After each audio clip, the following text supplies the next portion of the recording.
Thank you very much, Mr. President. Ladies and gentlemen, good evening. Assalamu alaikum. Lovely to see you all here tonight. We are having a very entertaining night, are we not, with some very interesting things being said from the other side of the house tonight. Let me begin by saying, as a Muslim, as a representative of Islam, I would consider myself an ambassador for Islam, a believer in Islam, a follower of Islam and its Prophet. So, in that capacity, let me begin by apologizing to Anne-Marie for the Bali bombings. I apologize for the role of my religion and me and my people, for the killing of Theo van Gogh, for 7/7. Yes, that was all of us. That was Islam, that was Muslims, that was the Quran. I mean, astonishing claims to make in the very first speech tonight, on a day like today, where the Conservative Prime Minister of the United Kingdom is having to come out and point out that these kind of views are anathema. And I believe you're trying to stand for the Labour Party to become an MP in Brighton. If you do, and you make these comments, I'm guessing you'll have the whip withdrawn from you, but then again, UKIP's on the rise, they'll take you, the BNP, they might have something to say about your views. This is what Mehdi Hasan always does. By the way, just on a factual point, since we heard a lot about the second speaker, about how backward we Muslims all are, on a factual point, you said that Islam was born in Saudi Arabia. Islam was born in 610 AD. Saudi Arabia was born in 1932 AD. So you were only 1,322 years off. Not bad? Not bad start there. Talking of maths, by the way, a man named Al-Khawarizmi was one of the greatest mathematicians of all time, a Muslim, worked in the golden age of Islam.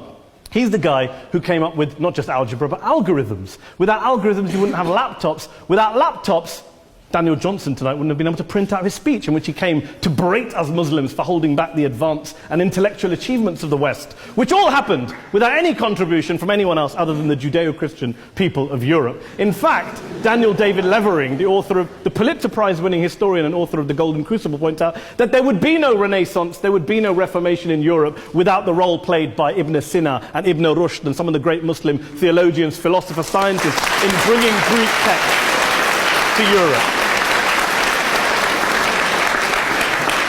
As for this being our university, I will leave that to the imagination as to who is our and who is there. I studied here too.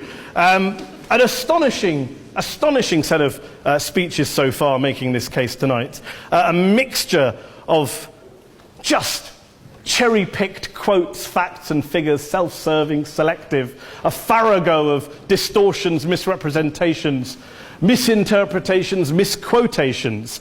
Daniel talked about my article in the New Statesman, which got me a lot of flack, where I talked about the anti-Semitism that is prevalent in some parts of the Muslim community, which indeed it is. Of course, I didn't say in that piece that it was caused by the religion of Islam. In fact, modern anti-Semitism in the Middle East was imported from, finish the sentence, Judeo-Christian Europe, where I believe some certainly bad things happened to the Jewish people. In fact, Tom Friedman, Jewish-American columnist in the New York Times, told me in this very chamber last week that he believed, had Muslims been running Europe in the 1940s, 6 million extra Jews would still be alive today. So I'm not going to take lessons in anti-Semitism from someone who's here to defend the Judeo-Christian values of a continent that murdered 6 million Jews. Moving swiftly on. Yes. Absolutely. Well, I'm about to make that point. No, I'm about to make that point. You're right. I agree with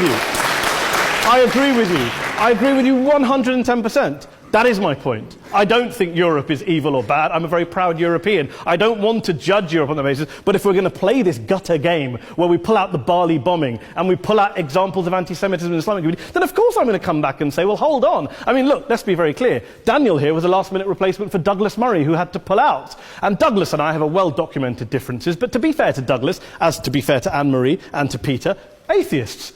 Atheists see all religions as evil, violent, threatening. What the problem I have with Daniel's speech is that Daniel comes here to run this robust defense of Christianity, forgetting that his fellow Christians, people who said they were acting in the name of Jesus, gave us the Crusades, the Spanish Inquisition, the anti-Jewish pogroms, European colonialism in Africa and Asia, the Lord's Resistance Army in Uganda, not to mention countless arson and bomb attacks on abortion clinics in the United States of America to this very day. I would like a little bit of humility from Daniel first before he begins lecturing other communities and other faiths on violence, terror and intolerance. But, no thank you. Some water. But I would say this, to address the gentleman's very valid point here, I'm not going to play that game. I don't actually believe that Christianity is a religion of violence and hate because of what the LRA does in Uganda or what Crusaders did to Jews and Muslims in Jerusalem when they took back the city in the 12th or 13th or whatever century it was. I believe that Christianity, like Islam, like pretty much every mainstream religion, is based on love and compassion and faith. I do follow a religion in which 113 out of the 114 chapters of the Quran begins by introducing the God of Islam as a God of mercy and compassion. I would not have it any other way. I don't follow a religion which introduces my God to me as a God of war, as some kind of Greek God of wrath, as a God of hate and injustice. Not at all. As Adam pointed out, you go through the Quran and you see the mercy and the love and the justice. And yes, you have verses that refer to warfare and violence. Of course it does. This is not a motion about pacifism. I'm not here to argue that Islam is a pacifistic faith. It is not. Islam allows military action, violence in certain limited contexts. And yes, a minority of Muslims do take it out of that context. But is it religious? We talked about Woolwich. Daniel and Anne-Marie have suggested that it's definitely religion that's behind all of this. Well, actually, what I find so amusing tonight is we're having a debate about Islam. And the opposition tonight have come forward. We have a graduate in law, a graduate in modern history, a graduate in chemistry.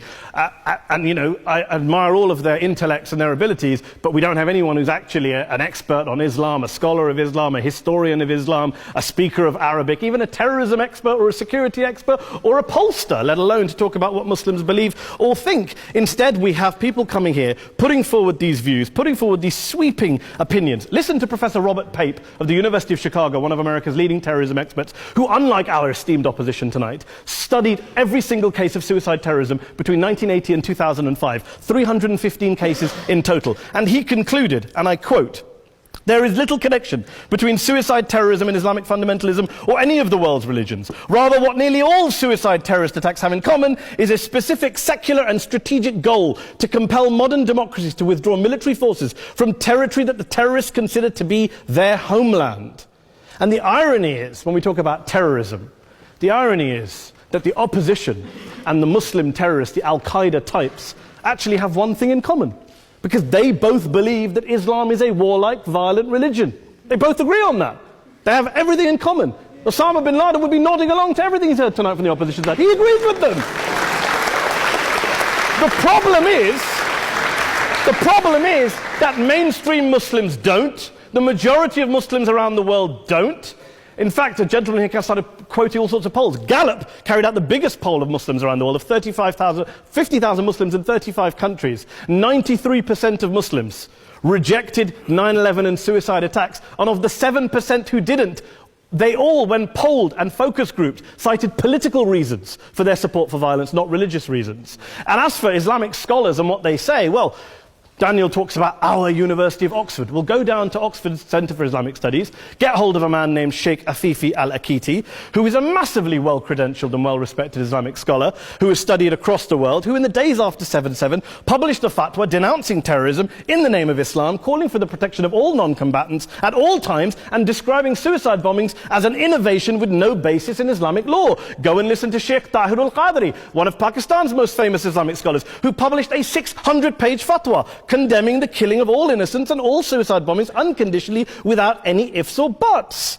There's nothing new here. This is mainstream Islam, mainstream scholarship, which has said this for years. You don't go out and kill people willy-nilly in the high street or anywhere else on a bus or a mall based on verses of the Quran that you cherry-pick without any context, any understanding, any interpretation or any commentary. Point of information. Please.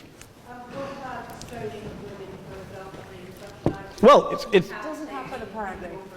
I didn't say it doesn't happen at all. I never said it didn't happen. I don't blame Islam. Yes, it's a very good point. And a lot of us are campaigning against that. And we're campaigning against it in the name of Islam. We're campaigning against it in the name of various interpretations of Islam. Anne-Marie comes and scares us with her talk of Sharia law. I would like to see the book of Sharia law. It doesn't exist. People argue over what Sharia law is.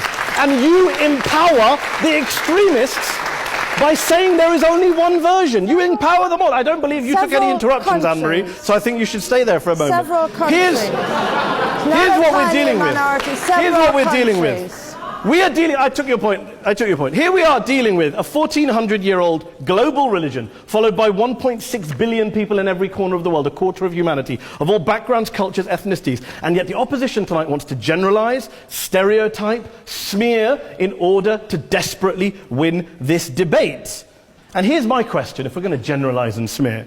If, okay, people say yesterday's bombers, and we've got to be careful, there's a trial going on, were yesterday's attackers, motivated by Islam? Big debate. I don't believe they were. Let's say they were. Let's say Faisal Shahzad, the Times Square bomber, was motivated by Islam. Let's assume, for sake of argument, that Richard Reeves, the shoe bomber, was motivated by Islam. If Islam is responsible for these killings, if Islam is what is motivating these people, and Islam is therefore not a religion of peace, a religion of war, then ask yourself this question: why aren't the rest of us doing it?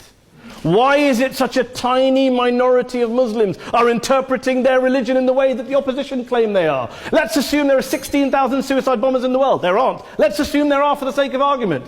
That's 0.001% of the Muslim population globally. What about the other 99.99% of Muslims who the opposition tonight either ignore or smear? The reality is that the rest of us aren't blowing ourselves up tonight. The reality is that the opposition came here tonight not worried about the fact that me and Adam might pull open our jackets and blow ourselves up tonight because we're followers of a warlike warrior religion which wants to take over Europe and Daniel's university. The issue is this. The issue is this. Unless the opposition can tell us tonight, and Peter Atkins is here, one of our great atheist intellectuals, can tell us tonight, can answer this question tonight: why don't the vast majority of Muslims around the world behave as violently and aggressively as a tiny minority of politically motivated extremists? Then they might as well give up and stop pretending they have anything relevant to say about Islam or Muslims as a whole. Ladies and gentlemen, let me just say this to you. Think about what the opposite of this motion is. If you vote no tonight, think about what you're saying the opposite of this motion is. That Islam isn't a religion of peace, it's a religion of war, of violence, of terror, of aggression. That the people who follow Islam, me, my wife, my retired parents, my 6-year-old child, that 1.8 million of your fellow British residents and citizens, that 1.6 billion people across the world, your fellow human beings, are all followers, promoters, believers in a religion of violence. Do you really think that? Do you really believe that to be the case? They say that in the Oxford Union, the most famous debate was in 1933 when Adolf Hitler looked out for the result of the King and Country motion, where they voted against fighting for King and Country, and Hitler was listening out for the result. Well, tonight, 80 years on, there are two groups of people around the world who I would argue are waiting for the result of tonight's vote. There are the millions of peaceful, non-violent, law-abiding Muslims both in the UK, Europe, Asia, Africa and beyond, who see Islam as the source of their identity, as a source of spiritual fulfillment, of hope, of solace. And there are the phobes, the haters, the bigots out there who want to push the clash of civilizations, who want to divide all of us into them and us and ours and their. Ladies and gentlemen, I urge you all not to fuel the arguments of the phobes and bigots. Don't legitimize their divisions. Don't legitimize their hate. Trust those Muslims who you know, who you've met, who you hear, who don't believe in violence, who do want you to hear the peaceful message of the Quran as they believe it to be taught to the majority of Muslims, the Islam of peace and compassion and mercy, the Islam of the Quran, not of Al-Qaeda. Ladies and gentlemen, I beg to propose this motion to the House. I urge you to vote yes tonight. Thank you very much for your time.